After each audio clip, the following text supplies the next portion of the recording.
So Israel set out with all that was his, and when he reached Beersheba, he offered sacrifices to the God of his father Isaac.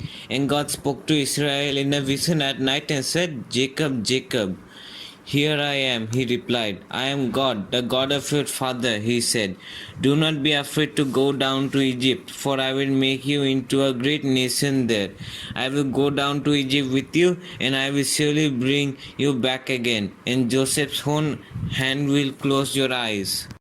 Then Jacob left Beersheba, and Israel's sons took their father Jacob and their children and their wives in the carts that Pharaoh had sent to transport him. So Jacob and all his offspring went to Egypt, taking with them their livestock and the possessions they had acquired in Canaan. Jacob brought with him to Egypt his sons and grandsons and his daughters and granddaughters, all his offspring. These are the names of the sons of Israel, Jacob and his descendants who went to Egypt. Reuben, the firstborn of Jacob, the sons of Reuben, Hanok, Palu, Hezron, and Carmi. The sons of Simeon, Jemuel, Jamin, Ohad, Jachin, Zohar, and Saul, the son of a Canaanite woman. The sons of Levi, Gerson, Kohath, and Merari. The sons of Judah, Onan, Selah, Perez, and Zerah. But and Onan had died in the land of Canaan. The sons of Perez, Hezron and Hamul. The sons of Iskar, Tola, Pua, Jashab, and Simran. The sons of Zebulun, Sered, Elon, and Zaril. These were the sons Leah bore to Jacob in Padan Aram, besides his daughter Dinah. These sons and daughters of his were 33 in all. The sons of Gad, Zephon, Haggai, Suni, Esbon, Eri, Arodi, and Areli. The sons of Asher, Imnah, Izva, Izvi, and Beriah. Their sister was Sarah. The sons of Beriah, Heber, and Malkiel. These were the children born to Jacob by Zilpah, whom Laban had given to his daughter Leah, 16 in all. The sons of Jacob's wife Rachel, Joseph and Benjamin in Egypt. Manasseh and Ephraim were born to Joseph by Asenath, daughter of Potiphera, priest of On. The sons of Benjamin, Bela, Becher, Asbel, Gera, Naaman, Ehi, Ros, Muppim, Huppim, and Ard. These were the sons of Rachel who were born to Jacob, 14 in all. The sons of Dan, Husim. The sons of Naphtali, Jaziel, Guni, Jezer, and Silem. These were the sons born to Jacob by Bilhah, whom Laban had given to his daughter Rachel, 7 in all. All those who went to Egypt with Jacob, those who were his direct descendants, not counting his sons' wives, numbered 66 persons. With the two sons who had been born to Joseph in Egypt, the members of Jacob's family which went to Egypt were 70 in all. Now Jacob sent Judah ahead of him to Joseph to get directions to Goshen. When they arrived in the region of Goshen, Joseph had his chariot made ready and went to Goshen to meet his father Israel. As soon as Joseph appeared before him, he threw his arms around his father and wept for a long time. Israel said to Joseph, "Now I am ready to die, since I have seen for myself that you are still alive."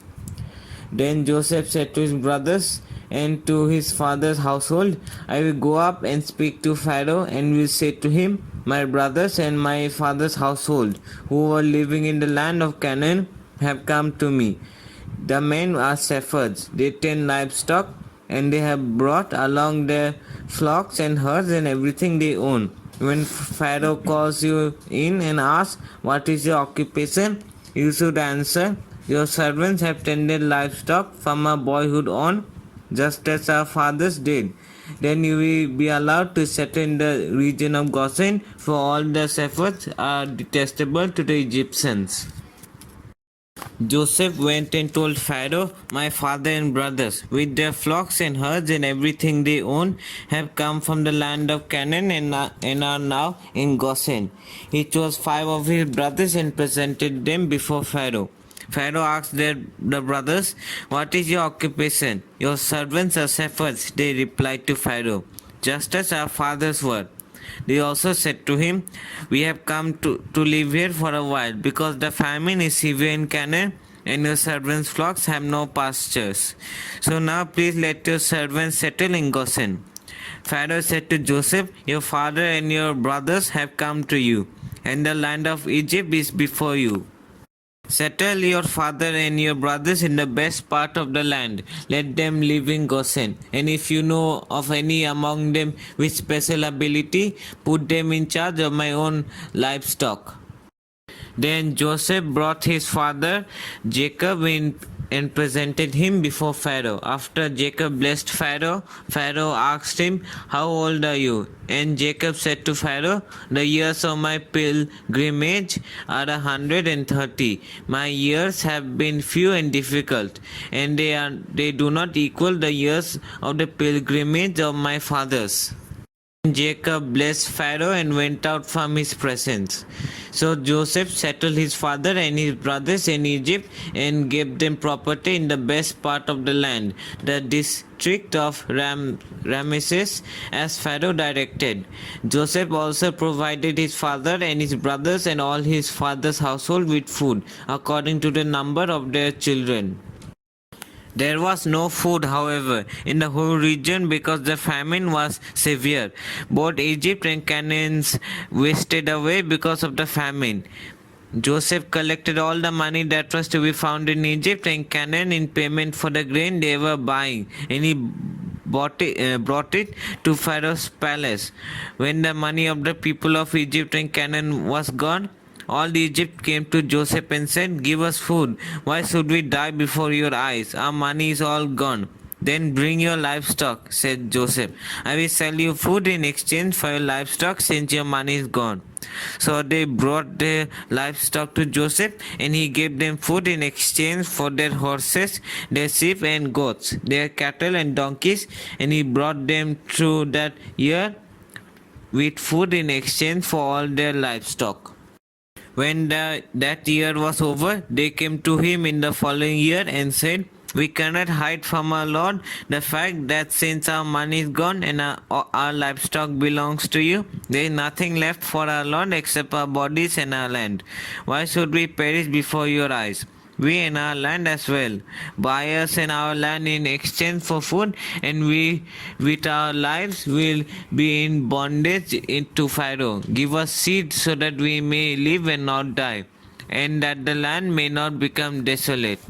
So Joseph bought all the land in Egypt for Pharaoh. The Egyptians, one and all, sold their fields because the famine was too severe for them.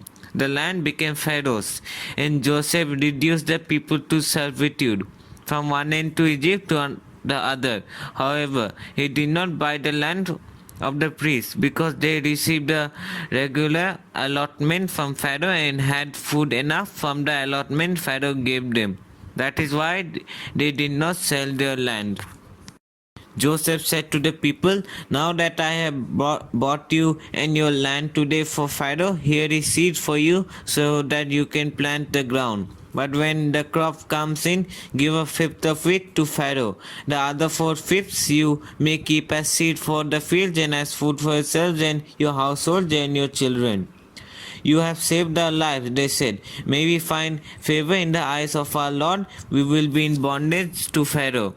So Joseph established it as a law concerning land in Egypt, still in force today, that a fifth of the produce belongs to Pharaoh. It was only the land of the priests that did not become Pharaoh's. Israelites settled in Egypt in the region of Goshen. They acquired property there and were fruitful and increased greatly in number.